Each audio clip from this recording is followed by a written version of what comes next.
دوستو، جس طرح مضر غذا آپ کی صحت کو برباد کرتی ہے، آپ کی صحت کو کمزور کرتی ہے، اسی طریقے سے گناہ آپ کے ایمان کو کمزور کرتا ہے۔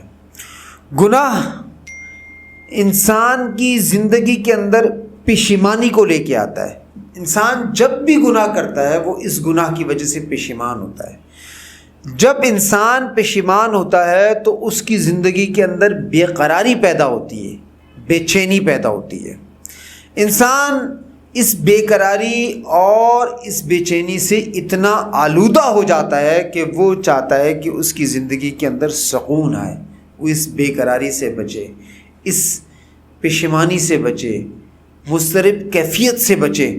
یہاں وہ اللہ رب العزت کی طرف راغب ہوتا ہے اور توبہ کا دروازہ اس کے لیے کھلتا ہے، توبہ کا ایک عمل اس کی زندگی میں پیدا ہوتا ہے، اللہ سے اپنے گناہوں کی معافی مانگتا ہے۔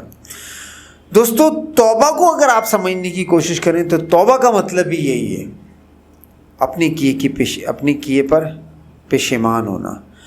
اصل میں ایک انسان گناہ کرتا ہے اور اپنے گناہوں پر ساری زندگی اسی طرح برقرار رہتا ہے جس طرح ایک گناہگار اپنی زندگی میں گناہوں پر چل رہا ہوتا ہے۔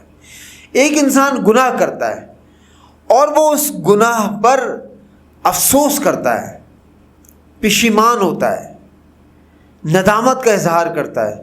یہاں اصل میں وہ توبہ کا عمل اپنی زندگی میں پیدا کرتا ہے۔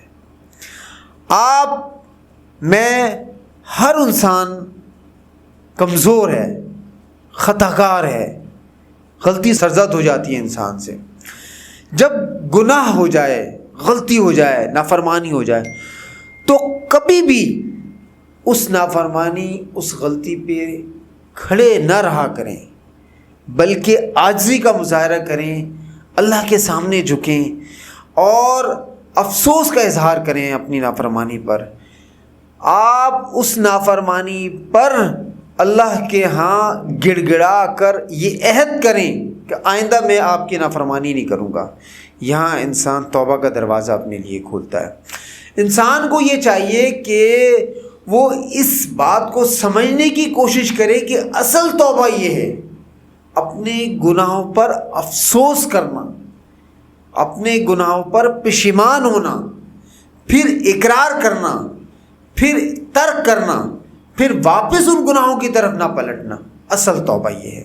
تو ہمیں یہ چاہیے کہ اپنی زندگی کے اندر توبہ کے عمل کو پیدا کریں۔ توبہ کا عمل ہماری شخصیت سے گناہوں کی وجہ سے جو پشیمانی، بے قراری، بے چینی آتی ہے، ہمیں اس سے بچاتا ہے۔